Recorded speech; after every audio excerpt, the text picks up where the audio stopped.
Treat me like a fool, treat me real cool. Chers amis, bonjour. On va changer un peu le système des reseignes, pas toujours. On va malgré tout s'adonner à l'écriture de temps en temps.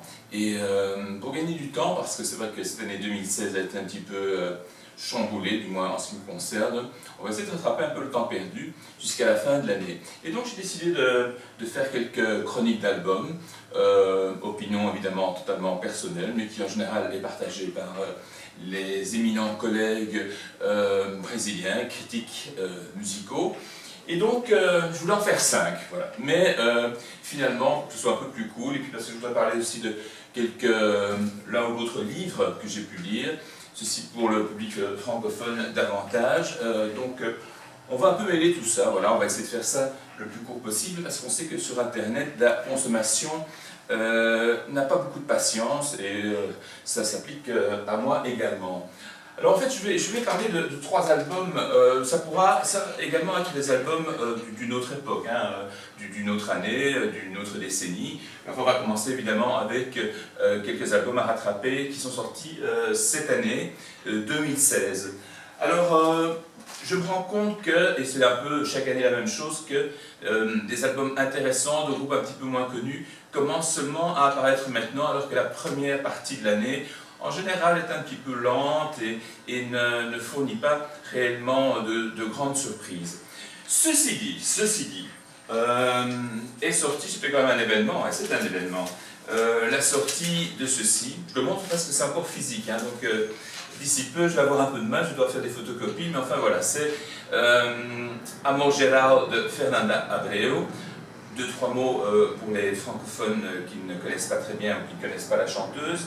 Elle est apparue en tant que choriste dans le groupe Blitz dans les années 70, qui est considéré comme étant peut-être le premier groupe à avoir fait un grand succès rock, alors que c'était un rock, on va dire plutôt rock-pop amusant et à tendance pour se divertir tout simplement. Et puis aux alentours elle a quitté le groupe bien sûr, qui était emmené par Evandro Mesquita, et ensuite en 89 elle a commencé une carrière solo avec un premier album. Durant les années 90-90, pour mes compatriotes, comme je dis toujours en radio, elle a lancé environ, je pense, 5 ou 6 albums. Le dernier en date est de 2004, qui s'appelle Napaz. Et puis après, plus rien, et on a pu se demander pourquoi, et je ne connais pas réellement la raison, et puis finalement je n'ai pas forcément cherché à le savoir, mais est arrivé en 2016, c'est-à-dire environ 12 ans plus tard, cet album, voilà. Je parle d'abord du design, rapidement, hein, pour dire que non seulement elle revient, mais elle revient en force. Là, je vous fais déjà le final du produit, si je puis dire, parce que non seulement le disque est bon, mais j'ai trouvé le design assez sympa, vous voyez, alors là, elle n'hésite pas à montrer, voilà, je fais comme ça, elle n'hésite pas à vouloir spécialement poser, elle a environ, bon, je ne peux pas dire son âge, enfin, on va dire qu'elle a le mien, donc elle est toute jeune, et puis, si on voit certaines photos, voilà, mais il y en a d'autres sur Internet, vous allez voir que c'est relativement soigné. Amor Geral comporte exactement 10 titres. Alors, j'avais extrêmement peur du contenu, puisque je me disais, bon, est-ce que si elle recommence à refaire ce qu'elle a fait dans les années 90, ça va évidemment sonner, ou 90, ça va dater. Or, il y a une sorte de continuité, ça pourrait être un disque qui aurait pu suivre Napaz en 2004, et il n'est absolument pas daté. Au contraire, ça continue à rester dans une ligne qui est la sienne, qui est évidemment basée principalement sur la soul, sur la musique qui se danse en général, mais avec l'apport peut-être de quelques samples qu'il n'y avait pas à l'époque. Mais malgré tout, on reste quand même fort dans un son qui parfois finalement est indémodable. La bossa nova, c'est la bossa nova, et ça restera la bossa nova. La samba, c'est la même chose, et finalement le disco, ou la soul à l'américaine, je précise, possède ces canons esthétiques, musicaux, qui restent. Finalement, ce sont des styles qui finalement sont établis et Et il n'y a pas raison forcément de vouloir à chaque fois inventer quoi que ce soit. Alors à l'heure justement où les funkers, celles qui viennent des périphéries, à Rio de Janeiro par exemple, ou même à Sao Paulo, sont devenues plus intelligentes qu'avant, c'est-à-dire qu'elles se rendent compte que la musique funk de la périphérie carioca par exemple a un certain retentissement dans un certain milieu, cela ne dépasse pas ce milieu. Fernanda Abreu n'a jamais fait du funk carioca, même si, dans une interview en 2004 que j'avais fait d'elle, elle peut très bien inventer ou enfin chanter une chanson funk carioca d'une manière absolument comme si elle était réellement de la périphérie. Mais Fernanda Abreu n'est pas de la périphérie de Rio de Janeiro, c'est une vraie carioca sanguibon, comme on a eu l'habitude de l'appeler.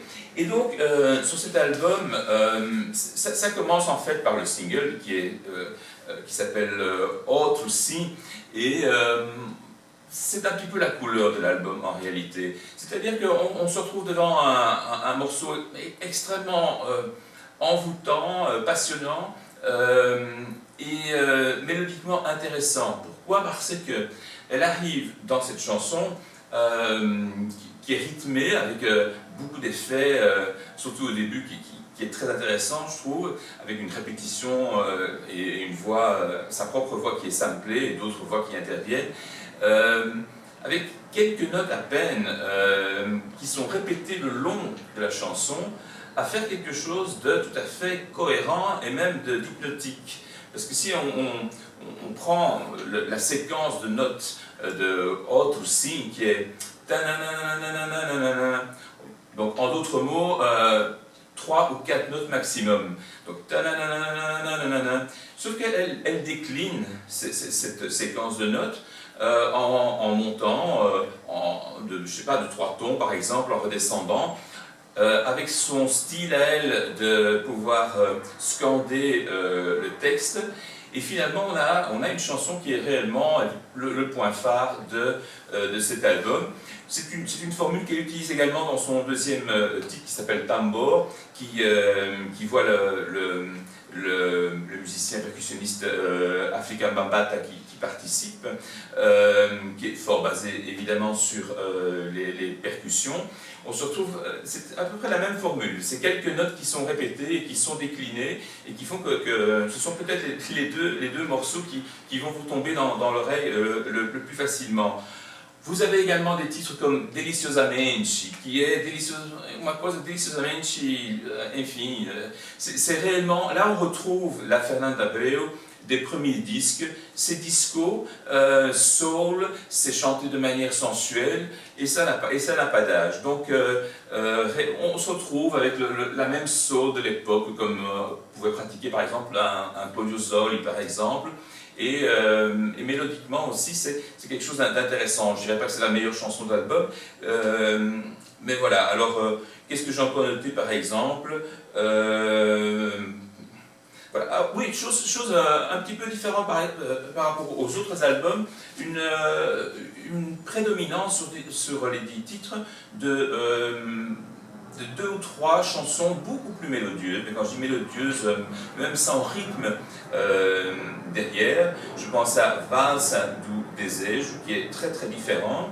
Qu'est-ce que j'avais encore noté dans le même genre ici, parce que j'ai pris des notes quand même pour essayer de ne pas oublier le maximum. Enfin bref, oui, Antidote, qui est également une très belle mélodie. Ce sont des choses que Fernanda ne mettait pas en disque généralement. Elle mettait des morceaux soul plus lents. Mais là, on parle vraiment de mélodies sans qu'il y ait un rapport réel avec la soul et la funk. Donc c'est un album extrêmement bien produit. Ricardo Campbell, qui est un habitué aussi de la même époque et de la même équipe de Fernanda Abreu, joue beaucoup avec les synthétiseurs, etc. On retrouve énormément de musiciens un peu de l'époque de Fernanda Abreu. Qu'est-ce que j'ai encore noté qui pouvait vous intéresser sur cet album Amor Geral? Bon, enfin, il y a des tas de petites choses qui sont un peu différentes malgré tout. Et alors bon, elle compose bien sûr les mélodies. Il y a une chanson qu'elle compose seule, Mais pour le reste, on retrouve des collaborations avec Gabriel Moore, anciennement Farofa Carioca, mais qui également a une carrière solo, qui a écrit énormément de chansons avec Seu Jorge, Quinho, Vosto Fawcett, ou Diabo do Rio de Janeiro, qui est un personnage un peu controversé, mais enfin, qui est un grand ami de Fernando Abreu, qui avait entre autres composé avec elle Rio 40 Graus, mais aussi Katia Flagg et d'autres encore. George Ailton également, que j'ai trouvé dans les compositions, bassiste principalement de Lulu Santos, mais qui a également une carrière solo. Et en préparation vocale, ni plus ni moins que Philippe Abreu, qui était le professeur d'un grand nombre de chanteuses de la MPB en général, préparateur vocal, etc. et technique. Il y a le titre Tambo, qui est le deuxième dont je vous parlais, avec Africa Bambaataa, réunit d'ailleurs une série dans les vocaux, une série d'artistes qui finalement ont compté dans la carrière de Fernando Abreu. Alors on trouve par exemple Sueli Mesquita, George Ailton dont j'ai parlé à l'instant, Eugène Udell, tiens, je ne sais pas lire ce que j'ai écrit là, c'est possible ça. Bon, enfin, Delia Fischer, pianiste éminente de Rio de Janeiro, Léo Jaime, qui bien sûr fait partie de cette grande vague du rock des années 80. Pedro Luis, avec qui elle a travaillé, principalement dans l'album Dalat, si je ne me trompe, qui date de 1993, 93. Je travaille sans fiche, comme dirait Guilux, mais ça c'est pour les plus anciens, mes amis français.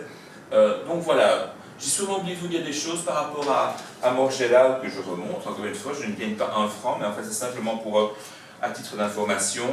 Voilà, je ne sais pas si c'est sorti en vinyle, ça va sûrement sortir en vinyle, puisque il dit que cette petite chose qui est le CD, d'ici peut-être 5 ans, j'en sais rien, va disparaître et va laisser place uniquement au MP3 et au vinyle, bien sûr, qui prend une dimension à laquelle moi-même je ne m'attendais pas. Ceci dit, moi je pense qu'il y a un peu de la place pour tout, puisque même la cassette revient, donc ça par contre je ne suis pas forcément très... Mais enfin voilà, ça c'est Fernando Abreu qui en même temps a sorti un autre disque, mais c'est un EP de 4 titres. Alors je les ai notés quelque part, ces 4 titres, il y a Rio 40 Graus, Tudo vale a pena, du fameux philosophe Wesley Fernando Pessoa, Katia Flagg, et encore un 4e titre. Et comme mes notes sont... attendez... Ah, si je ne trouve pas, je me suicide dans l'heure. Katia Flagg, j'ai dit Katia Flagg. Enfin bref, ce sont 4 titres. Alors je les ai réécoutés, j'ai écouté ce EP et je pense que ce sont en réalité les 4 versions qui déjà existaient et qui ont été lancées peut-être un petit peu de manière volontaire, un peu avant les Jeux Olympiques de Rio, peut-être voilà, pour que les étrangers, les gringos qui sont venus à Rio de Janeiro emportent avec eux bien, une image de Rio un peu plus funky. Donc voilà pour Fernando Abreu, donc ces 2 produits, mais principalement bien sûr Amor Gel.